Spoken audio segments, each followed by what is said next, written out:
Hi, I'm Darren Sugiyama, CEO and founder of Landsmar Capital.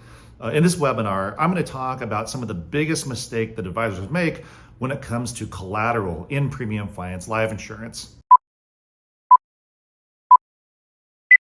So we're going to talk about the ugly truth about collateral that no one's talking about, and that is how to properly calculate collateral. I'll show you the wrong way to calculate collateral first. Let's say you want to calculate the collateral that the client was going to have to post in policy year 6. Here's what a lot of firms do, and I've seen this in their proposals, is they will show year 6's policy cash surrender value. This is an actual case, actually, that was brought to me where I looked at another premium financing intermediary's proposal because the agent wanted to know what I thought about the construction here. So this was the policy surrender value in year 6 as illustrated in the carrier illustration, $5.5 million. Most lenders will credit 95% of the cash surrender value towards their collateral. And so that's the discounted cash surrender value. Most firms will compare that to the outstanding loan balance in year 6. In this case, it was $5.4 million. And so if we look at those numbers there, the discounted cash surrender value, we minus out the loan balance, that showed a shortfall gap of $204,000. So that's the way a lot of firms will calculate it. I'm here to tell you this is completely inaccurate and far understated in terms of the actual shortfall. So here's what I mean by this, okay? First question I have is, when is year 6's collateral requirement calculated by the lender? So in other words, when year 6 is about to roll around, the lender is now going to look at the policy value and they're going to do their collateral calculation. That calculation is done prior to policy year 6 starting, right? It's done before the year 6 premium is funded during the last month of year number 5. So they're going to look at the policy surrender value right before year 6 starts. Now, at that point, has year 5's index credit hit yet? Well, of course not, right? It's going to credit typically 2 to 3 weeks after the end of policy year 5, about 2 to 3 weeks after policy year 6 starts. At that point, has policy year 6's index credit hit yet? Well, of course not, right? It's going to credit about 13 months later. So basically, if we look at how a lot of these firms are calculating the collateral, they're assuming year 6's surrender value. So if we look at the top of the screen there, year 6's surrender value at $5.5 million assumes that policy year 5's index credit has hit, which has not hit in reality, and it also assumes that policy year 6's index credit hit, where it has certainly not hit yet. So if they're using the end of year 6 surrender value after policy year 5 and policy year 6's index has hit, then this $204,000 of shortfall gap is drastically understated. Drastically understated.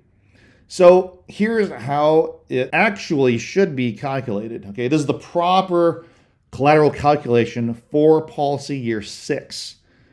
The way we look at it is we look at the end of year 4, right? The end of year policy accumulated value in this particular case would have been $3.6 million based on a certain index credit. Again, we're calculating for the collateral in policy year 6. Okay, so we're taking the end of policy year 4's accumulated value. Then we are adding in the policy year 5's premium minus policy year 5's charges plus policy year 6's premiums minus policy year 6's charges minus policy year 6's surrender charges. And that calculation right there is going to give us what the lender is going to want to see as far as what the policy surrender value would be if and when they fund policy year 6's premium. Now, in reality, at the time that the lender is going to do the collateral calculation, typically the lenders are going to request an in-force illustration be run with a zero index credit right before they fund in each year. So that methodology is basically the same thing as what we are projecting initially using this collateral calculation I'm showing you on the screen here.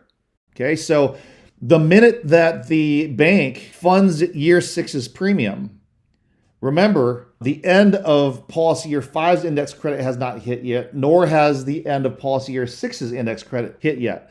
So this is the proper way to calculate what the surrender value is going to be the minute that bank funds the premium. This is what the actual surrender value calculation, that's how the lender is going to calculate that. Actually, they're going to discount at 5%, right? So they're going to take 95% of this projected value, and that's what they're going to base their collateral calculation off of. If we then look at year six's loan balance, after year six's premium is funded, all right, that's what the lender is going to look at there, right? They're going to back out the discounted surrender value calculation from the loan balance, and that's going to create the shortfall. Okay, so the actual shortfall based on the lender's calculation is going to be $908,000, not the $200,000 and change that most premium financing firms are going to show in their proposal. So here's an example of this. I actually removed all the branding and everything. Again, this is not an attack on the premium financing firm that put this together, but this is an example of how inaccurate these calculations can be. There is year six's loan balance assumption in their proposal. If we look at the gap shortfall is showing $550,000, and then the estimated gap collateral based, I'm assuming they're basing this on the client posting securities. The advance rate on this, assuming that reduction or discounting based on the type of collateral is a 43% advanced rate. Again, these are not my numbers. This is purely based off of what I saw in this competitor's proposal. They're estimating that the gap collateral in year six is going to be $1.26 million. That is so far off, it's not even close. So the actual shortfall is going to be $908,000. And with the advanced rate, that is, and I'm using their advanced rate. This is not my advanced rate. This is their illustrated advanced rate. The actual gap shortfall is going to be a little over $2 million. So you got to think about this, right? If that other proposal, if the year six collateral assumption was stated that the shortfall is going to be $550,000 when the actual shortfall is $908,000, that's a difference of $350,000, almost $358,000 of difference of understated shortfall. But it gets even worse because that other proposal from that other firm showed that the collateral requirement in year six was going to be $1.26 million. The actual collateral requirement, I should say, would be over $2 million, almost $2.1 million. That's an $819,000 difference in collateral projection for policy year six.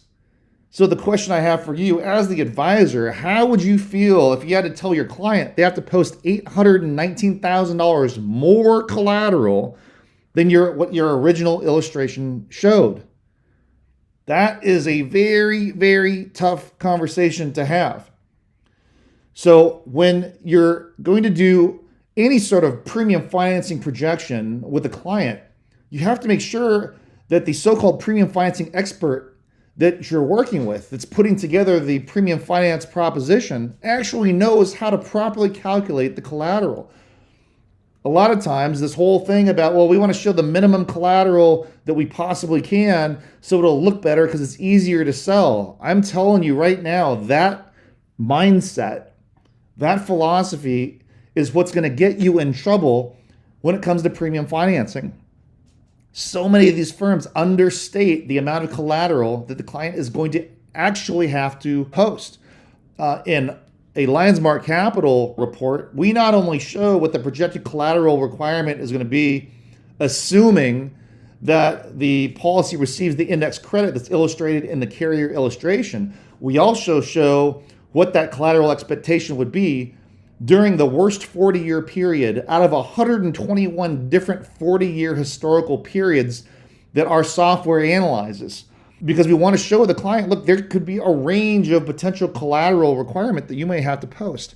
I would much rather show them a depiction that is literally the worst 40-year period out of 121 different historical 40-year periods, show them those numbers in addition to a quote-unquote rosier outcome using a positive static index credit that the carrier illustration shows.